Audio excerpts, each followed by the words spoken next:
Informasi penting yang perlu teman-teman ketahui tepat di awal tahun 2023 ini, bahwa bagi pemilik kartu tanda penduduk KTP elektronik ada informasi yang perlu kami sampaikan. Nah, teman-teman, beberapa poin penting ini perlu diketahui agar teman-teman mendapatkan pencerahan. Ada apa kebijakan terbaru di tahun 2023? Silakan disimak sampai habis, jangan di-skip tentunya.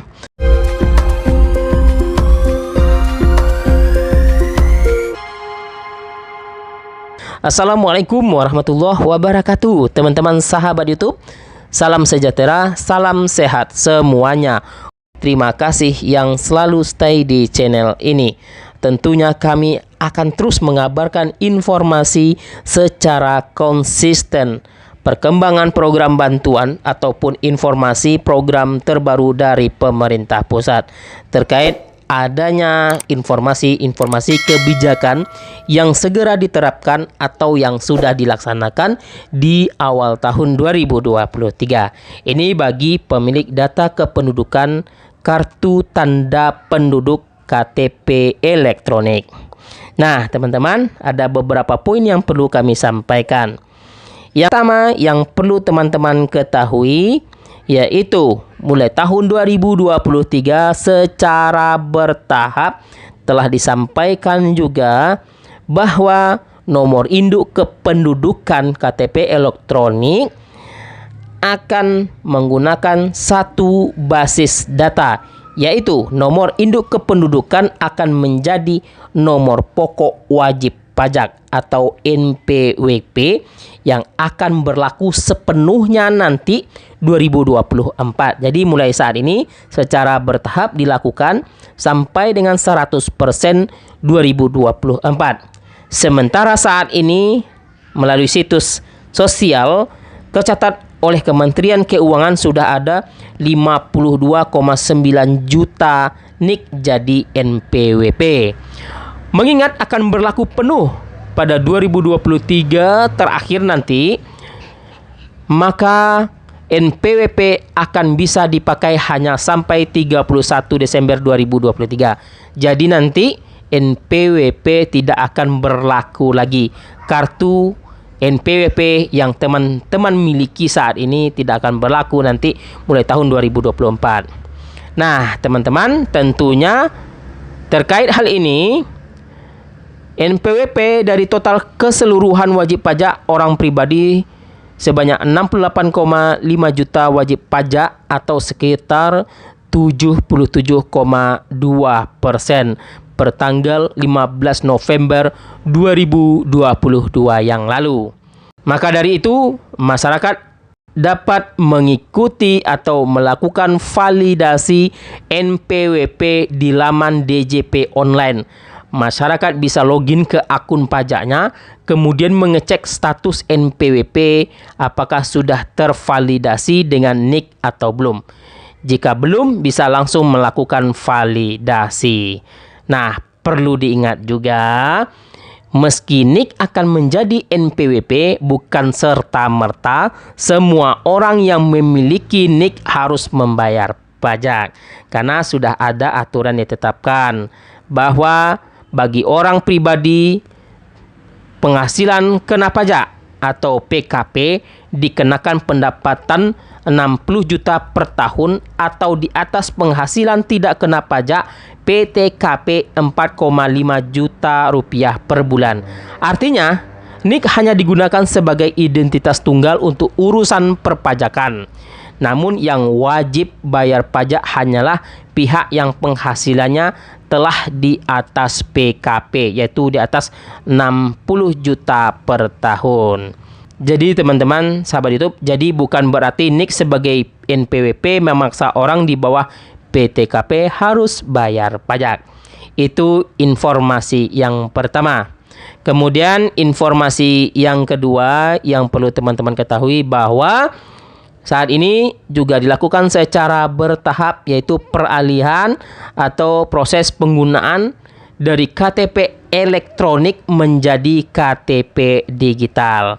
Nah, melalui situs resmi Kemendagri, KTP digital atau Digital ID identitas kependudukan digital menjadi salah satu inovasi Ditjen Dukcapil Kementerian Dalam Negeri yang sedang hangat dibicarakan dan ditunggu kehadirannya di masyarakat. Saat ini identitas kependudukan digital telah dilakukan uji coba pada pegawai di lingkungan dinas Dukcapil Kabupaten Kota se-Indonesia. Nanti akan dilakukan pengembangan ke seluruh masyarakat Indonesia. Jadi teman-teman, Dirjen Dukcapil Kemendagri Bapak Zudan Arif Fakhrullah dalam pengarahannya di berbagai kesempatan selalu meminta penerapan identitas digital dilakukan dalam beberapa tahap sebelum diterapkan pada masyarakat umum. Nah, teman-teman, terkait informasi yang kedua, akan ada proses KTP digital dalam waktu dekat ini. Dilakukan secara bertahap tentunya. Nah, teman-teman sahabat YouTube, itu terkait informasi yang kedua. Jadi teman-teman sahabat YouTube, jadi KTP digital ini bisa digunakan di handphone masing-masing karena akan terdapat dalam satu buah aplikasi yang ditetapkan. Kemudian informasi yang ketiga yang perlu teman ketahui terkait pemilik kartu tanda penduduk. Kalau kita sering pindah domisili, apakah perlu buat EKTP baru? EKTP menjadi dokumen paling penting untuk semua pelayanan publik. EKTP wajib dibawa kemanapun bagi seluruh penduduk Indonesia. Apalagi Indonesia sedang menuju basis satu data nasional dengan nomor induk kependudukan. Jadi teman-teman, poinnya, jika sering pindah tempat atau rumah karena urusan pekerjaan namun tidak memiliki niat untuk menetap, maka tidak perlu mengganti EKTP. Sebab jika diganti maka data EKTP berubah, akibatnya data di dokumen lain juga harus diganti. Nah, teman-teman, jika perlu alamat untuk urusan administrasi, cukup dengan surat keterangan tempat tinggal. Kemudian informasi yang terakhir yang perlu teman-teman ketahui, ini terkait bagi pemilik kartu tanda penduduk juga.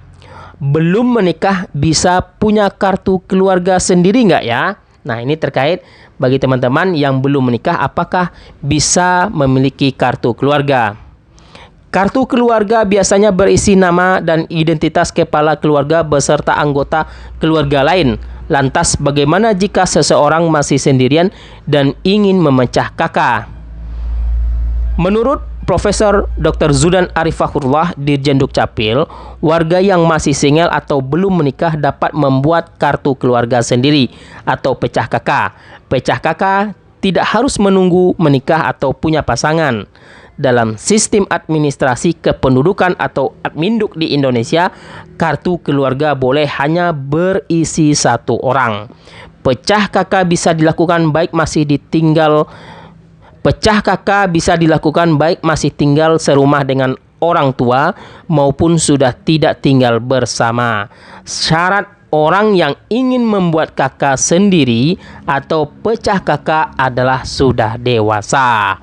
Nah, teman-teman, itu informasi terkait di awal tahun 2023, program terbaru, kebijakan terbaru yang segera dilakukan secara bertahap. Informasi tersebut perlu kami share agar teman-teman mendapatkan pencerahan. Jangan lupa di-share ke media sosial yang lainnya.